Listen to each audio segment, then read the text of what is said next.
Tommy DeVito just made Dino Babers look really not good. We'll talk about that on Locked On Syracuse. It's right now. Locked On Syracuse, your daily podcast on the Syracuse Orange, part of the Locked On Podcast Network. Your team every day.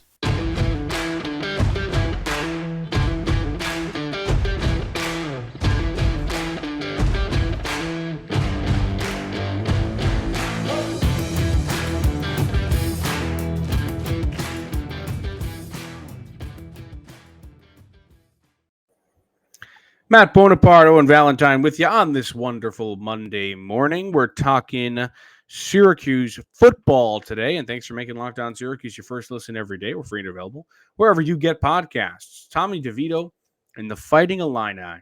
That's right. No longer a member of the Syracuse Orange as of mid last year. He's now on the Fighting Illini. We're number 3, which means his TD13 chain is no longer usable. He can't use it anymore. I've seen him wear that chain many times around campus, and I always thought, what if he had to change to 3 one day, Tommy? And look, that day has come. So maybe he has a new TD3 chain, but who knows? We'll have to ask about that if we ever get to.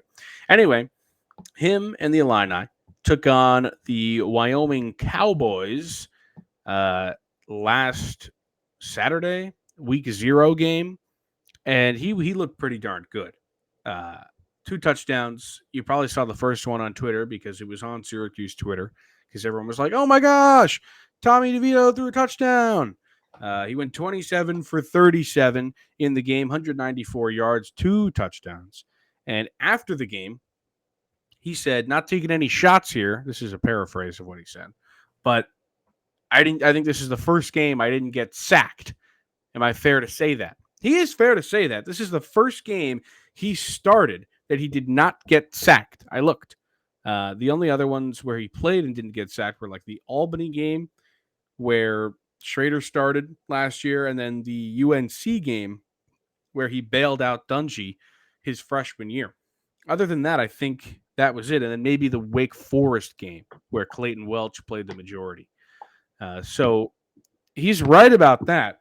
Now, there are definitely 2 camps on this, right?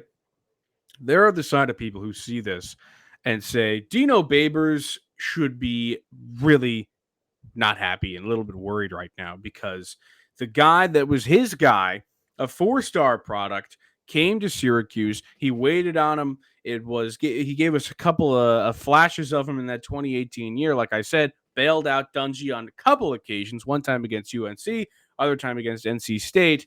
And Dungy left the program. Everyone thought he was the GOAT because he brought them that 10-win season. Not really the GOAT, but I'm just exaggerating. And the bowl game.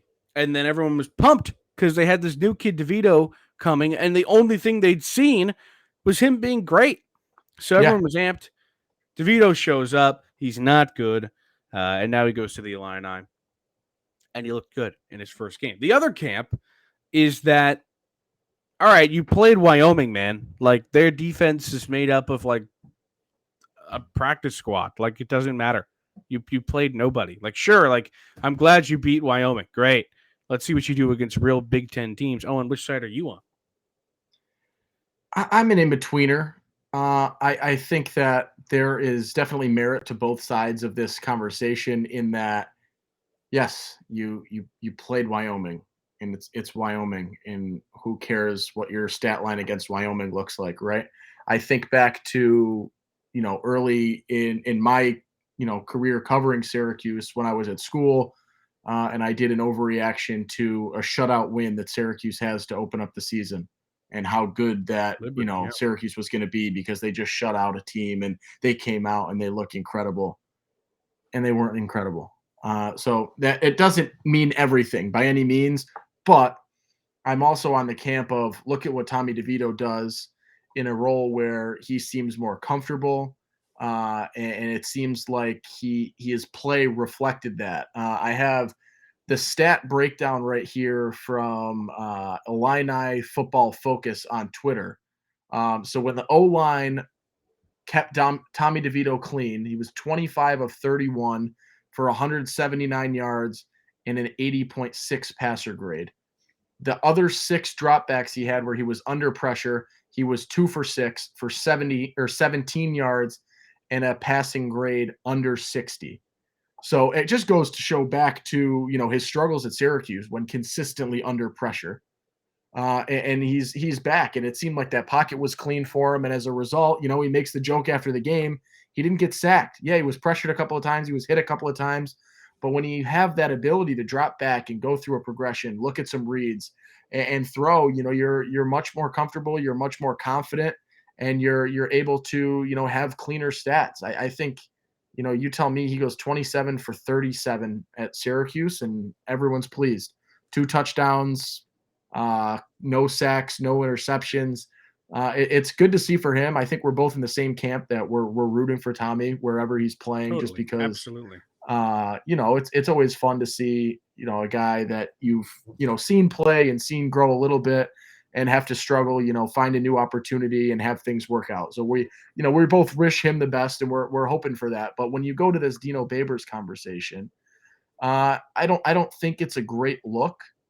I don't know if it's entirely Babers' fault. I know I am in the camp where it is, Sterling Gilbert drove that man into the ground. That Totally, yeah. offense was not conducive for him to succeed. The O-line, the play calling, the lack of movement, the lack of tight end, the everything. Yeah, that's the argument as well. I will say I am on the side, just to go back to the original question. Yeah, I've gone on a tangent. I'm sorry. It's okay. I would say that I think I'm waiting for him to do it against a good team. Yeah. I think it's cool that he didn't get sacked. And if he were behind Syracuse's offensive line, there's a chance that would be different. I mean, he got sacked against Holy Cross when he played them. But at the same time, I want to see him do it against a Penn State or a Minnesota or any other decent Big Ten team that has a decent defense. I mean, Wyoming is literally the bottom of the bottom in terms of FBS schools. So let's see you do it against a real team. Anyway, the other question Iowa, Wisconsin. Sure, those ones too. No? Never mind. I thought those were the next 2 weeks. For whatever reason, the schedule is backwards. Okay. Me. The next question I want to ask is, do you think that something like this proves that Babers, because I think people out there are saying this, that Babers can only succeed with a dual threat quarterback or one that is like plus mobile? Because I don't know if you'd call Dungy a dual threat necessarily, but the dude could move really well. Yeah. And Schrader does too. Because, DeVito, he had a hard time standing in the pocket and being a pocket passer. I'm in the camp that DeVito's probably has the worst pocket awareness I've ever seen. I mean, guys were flying at him. I mean, go watch the tape from the UNC game, week 1 of 2020, and you'll see what I'm talking about. He was terrible. Guys were flying at it. And it's not to say that the O-line was good, because it wasn't. I'm not even saying it was average. The O-line was below average.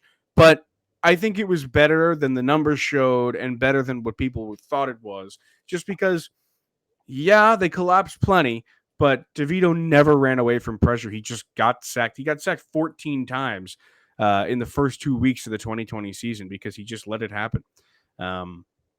Yes, I think the offensive line was bad, but I don't think it was as bad as people made it out to be. Before you answer that, I'm going to read this ad. So here we go. One sec. Okay. Are you one of those people who thinks it's okay to drive stoned? What's the worst that can happen? You end up driving below the speed limit? It's no big deal, right? Wrong. The truth is your reaction times slow way down when you're high. You not only put yourself in danger, but everyone around you. Talk about a buzzkill. Stop kidding yourself. It's not okay to drive high. If you've been using marijuana in any form, do not get behind the wheel. If you feel different, you drive different. Drive high. Get a DUI. Okay. Back here on the Locked On Syracuse podcast, Matt Bonaparte, Owen Valentine with you on this wonderful Monday morning. Okay. Owen, I've posed a question. Can Dino only succeed with a mobile quarterback at the helm? It's interesting to pose that question, and this is a very much a cop-out answer. I don't know if I have enough data to support that. Like, Okay. genuinely, like, yes, their best season under Dino was with Dungy, who was mobile. But I also haven't seen a team that was supposed to be good or a team with a quarterback that really was succeeding and was outstanding. And yes, some of it can be blamed on Dino and the staff and that, but there's also, there is the ownership factor of, hey, the quarterback didn't play well. And as you were saying, the pocket awareness wasn't great. The decision making wasn't great.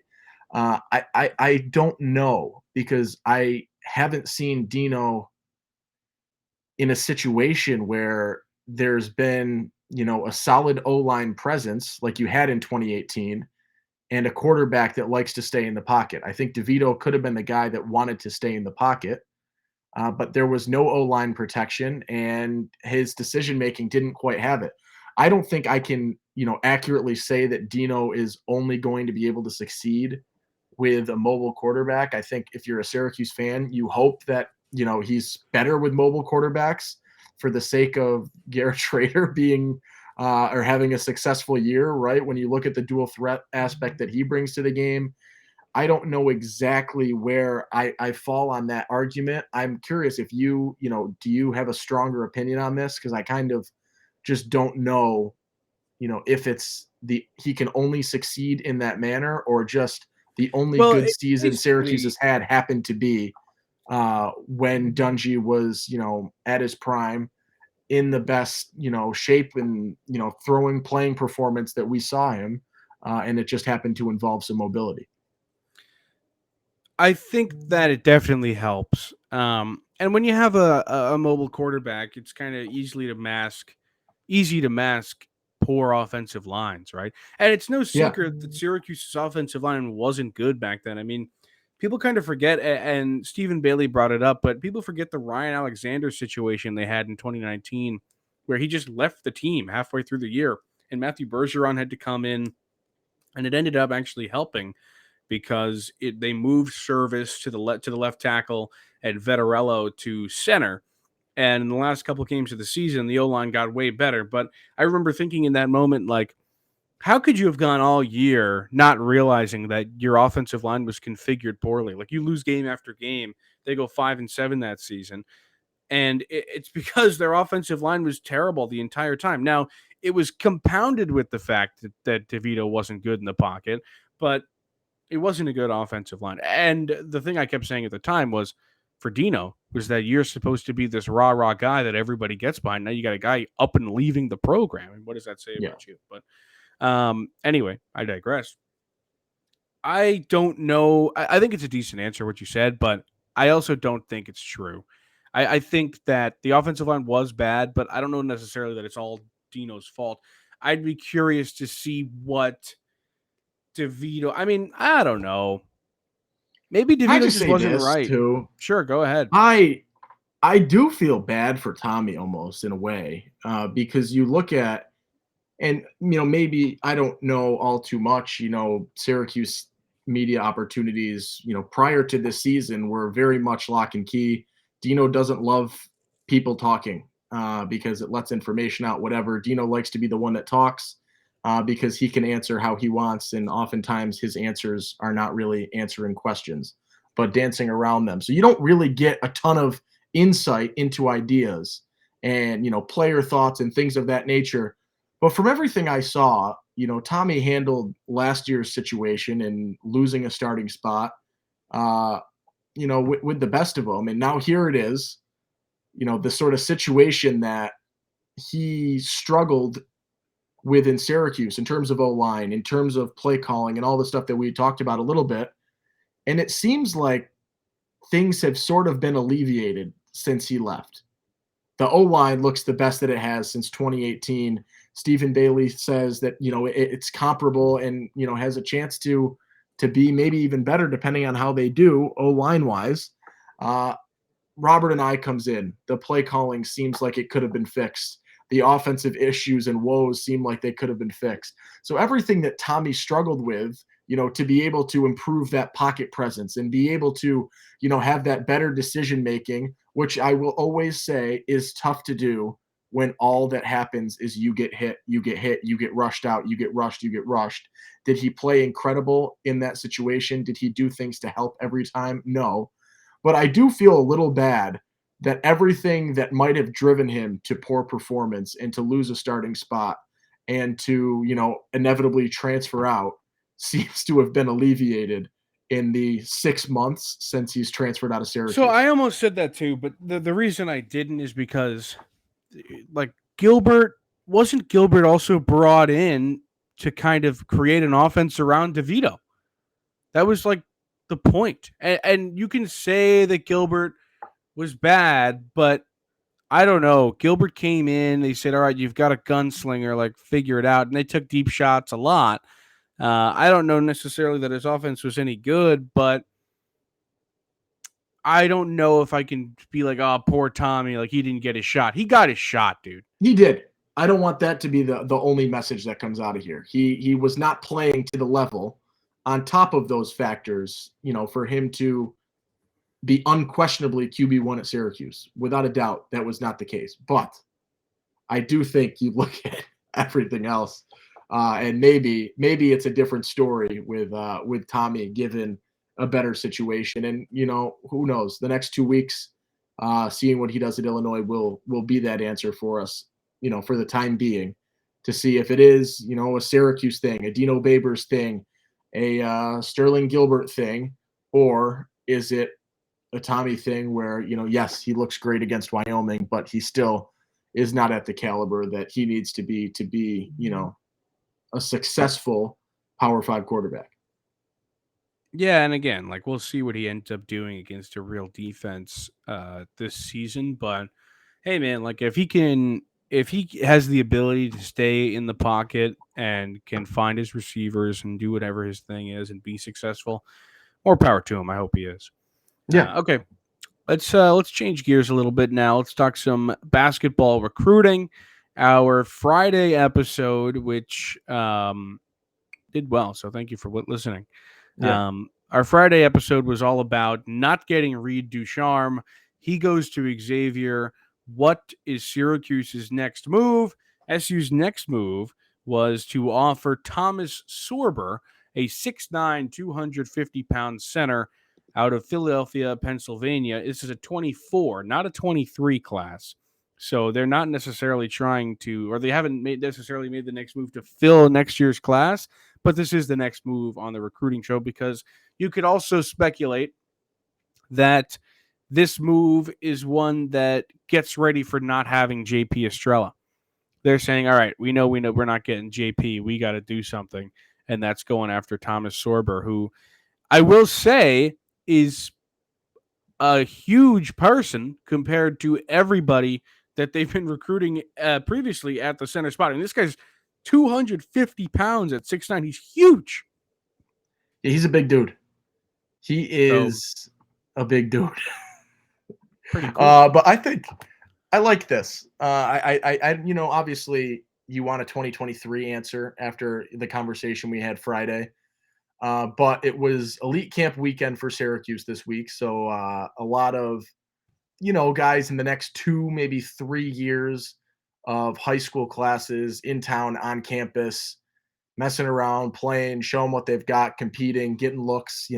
Cuse coaches will get a good look at these guys. I know there are a couple of guys that Syracuse has already offered that were there, and then they offered Sorber at camp, which I think is always cool to be able to offer a guy in person right when he's there, and have that conversation. Maybe it stands out a little bit more. Obviously, still early in his recruiting. He doesn't even have stars yet. That's how early this still is in the class of 2024. But this is a big dude, right? We always talk about the Syracuse center position and the fact that why is the starting center weigh 210 pounds, and how does that help you? And where's some size? Where's some beef, right? This seems like a guy with some very good size. And from what I've read, and I haven't read a ton about him, but from what I've read, he's a pretty mobile guy. I know Robert Wright was another guy that Syracuse has offered in the class of 24. Was talking with Mike McAllister. There's an article from him. And Wright says that he would argue that he has the best footwork of a big in high school right now. Paraphrased a little bit, but that was the gist. So Tommy Sorber, big boy, but still has the speed, still has that agility in terms of the footwork and getting those moves. And I'll tell you what, I love a good big man post move, and I have missed seeing it in Orange. So if this works out and the footwork and the size seem to make sense for Syracuse, I would be fired up to see a couple of big boy post moves in 2 years from now, 3 seasons from now, if he gets here. You want to hear something even crazier? Because I just read that Syracuse actually did offer a big of the 2023 class yesterday, or actually today is when Did that the slip news through? came out. I didn't see that. Slipped through the cracks for us, but not quite. I caught it right here. William All right, Patterson, live. 7'2", 220 pounds. He was offered at the camp, at the elite camp. So right after camp, he was offered, and he says that Syracuse is number one on his list out of all the offers he's received right now. So that's big for Syracuse, and another big for the 2023 class. This really means you're probably not getting JP Estrella, so probably wish those wishes are probably gone. But other schools that are in on this kid that have offered, according to 24/7, are Oklahoma State, Rutgers, and TCU. No reason Syracuse shouldn't be able to beat out those schools for a race like this. All very interesting as well that Syracuse kind of comes in at the end here. He's unrated according to 24/7, but at 7'2", he's kind of giving me Pascal Chukwu vibes, being a little bit of a string bean up at 7'2". But I'll take it. I would totally take that at this point. I wouldn't be incredibly happy about it, but I also don't know how well the kid plays. But pretty exciting news that I just found out. You saw my reaction live. Yeah, William Patterson, 7'2". I can get behind 7'2". Offered at camp as well. That's pretty cool. So, that same sort of vibe in the in-person offer is always cool, to be able to – it just seems more personal, as, you might assume. I guess that's not really a take. It's just sort of factual that would be more personal. But I like it. I'm fine with the fact that, they might take a chance on a guy, and not that, he can't pan out, but this is by no means like the shoe-in that you're looking for in terms of 2023 recruiting, right? It's nice when but at least they're retooling and they haven't just laid down and died. I'm glad that they're actually trying to do something. Their feet right now seem like they've been wiped out from underneath them, and the first way to get back up is to start standing up. And the 7'2" offer, even if it's an unranked guy, even if it's with some question marks, getting a 2023 commit is a start. And to have, your offer come in and be received that well from him as he's putting them at the top of the list, I think that's a good sign. Obviously, you want, your shot in the dark guys that, may or may not work out to be supplemented with, oh, there's 2 4-star guys already committed here, and we've got this 7'2" guy that in a couple of years could work itself out. So you obviously want this to be supplementary, but I'm fine with 7'2". I got to look a little more into, the play style, anything, see what there is for video on him. But at 7'2", I think that's a pretty good look for Cuse. I'd be excited to see, at this point, just a name when I look at 2023 commitment. So yeah. William Patterson, we'll look into him a little more. Maybe we'll tweet out some highlights if we find anything. So you could take a peek at what he has to offer. But I think it's good to see, the effort is there. You got to return, right? When you fall, you get back down, or you get back up. Don't get back down, please. Stay up and make some offers, see what happens, roll some dice. Because as we were saying on Friday, things have changed in terms of the 2023 recruiting class confidence, and not for the better. And so we'll see what happens. And that'll do it for your Monday episode. Thanks for making Locked On Syracuse your first listen every day. Go get more on the ACC by making Locked On ACC your second listen every day. Host Candace Cooper and the local experts of Locked On take you across the ACC in 30 minutes. Make Locked On ACC your second listen. That's Locked On ACC. And we will talk to you tomorrow with more Syracuse news. Hopefully we get a depth chart soon. Peace.